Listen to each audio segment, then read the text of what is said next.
আজকে পশ্চিমবাংলার মাটিতে যদি আমরা সাধারণভাবে অনেক আলিমকে চিনি জানি, কিন্তু আমরা অনেক কেউ শেখ আবদুল্লাহ সালাফি হাফিদুল্লাহকে আমরা কেন ভালোবাসি, আমরা কেন শেখ আনোয়ার হক ফাইদি হাফিদুল্লাহকে কেন ভালোবাসি? কি এর মানে এটা না যে শেখ আবদুল্লাহ সালাফি থেকে যোগ্য আলিম পশ্চিমবাংলার মাটিতে নেই? কি শেখ আনোয়ার হক ফাইদি থেকে পশ্চিমবাংলার মাটিতে যোগ্য আলেম নেই? কি শেখ মতিউর রহমান মাদানী দাম্মাম হাফিদুল্লাহর কাছ থেকে কি পৃথিবীতে বড় আলেম নেই? অনেক আছে। কিন্তু আমরা যিনাকে জানি, যিনাদেরকে জানি, যখন আমরা দেখি কোনো আলেমকে, কোনো দায়ীকে, উনি যা বলছেন তার সঙ্গে সঙ্গে উনি আমল করছেন, ওয়ামিলা সালেহান, প্র্যাকটিক্যাল আমল করছেন এবং করে দেখাচ্ছেন, তো তিনি হবেন গ্রহণযোগ্য দায়ী। একজন দায়ীর মধ্যে এই সিফাতটি হতে হবে। যখন এই দায়ীর মধ্যে, যিনি দাওয়াতের কাজ করবেন, যখন ওই দায়ীর মধ্যে নেক আমলের সিফাতটি হবে, আর সে মানুষের সামনে বলতে পারবে ওয়ামিলা সালেহান ওয়াকাল ইন্নানি মিনাল মুসলিমিন, পৃথিবীর যতই বিপদ আসুক না কেন, যেটাই হোক না কেন, তিনি মাথা নত করবেন না, ইসলামকে ত্যাগ করবেন না, আমলকে ছাড়বেন না, উনি বলবেন আমি মুসলমান। উনি প্রমাণ করবেন আমলের দ্বারায়, কথার দ্বারায় যে আমি মুসলমান।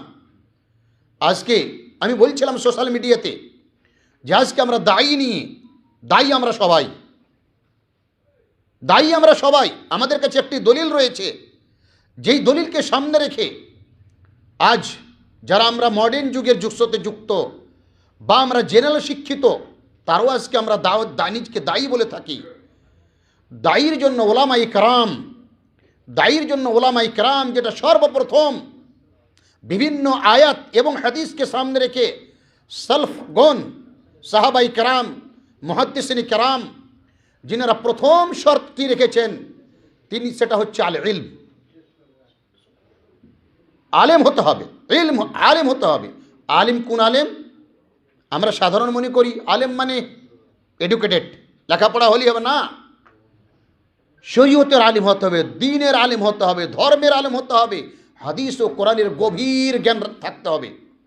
আজকে বিভিন্ন জালসাতে গেলেই আমরা দেখতে পাই, সভাপতির দায়িত্ব পালন করতে গিয়ে হোক, আর জালসাতে বা দাওয়াতি অনুষ্ঠানে উপস্থিত হতে গিয়ে হোক, বিভিন্ন প্রশ্নের সম্মুখীন আমরা হতে হচ্ছে। জেনে রাখতে হবে, একজন যোগ্য, একজন মুখলিস যিনি দায়ী হবেন, তিনি সবসময় কোরআন এবং হাদিসকে সামনে রাখবেন, সেগুলোকে রেখেই তিনি কথা বলবেন। এবং সাহাবাই কেরামের আমলকে, সাহাবাই কেরাম আমাদের জন্য আদর্শ, তিনারা আমাদের জন্য উসওয়া, তাবিন ইনারা হচ্ছেন আমাদের জন্য উসওয়া, ইনাদের কল, ইনাদের ফেল আমাদের জন্য দলিল। সাহাবাই কেরাম যেইভাবে রাসূলুল্লাহ সাল্লাল্লাহু আলাইহি সাল্লামের হাদিসকে বুঝেছেন, সাহাবাই কেরাম কোরআনের তাফসীর যেভাবে রাসূলুল্লাহ সাল্লাল্লাহু আলাইহি সাল্লামের কাছ থেকে বুঝেছেন, সেইভাবে আমাদেরকে বুঝতে হবে।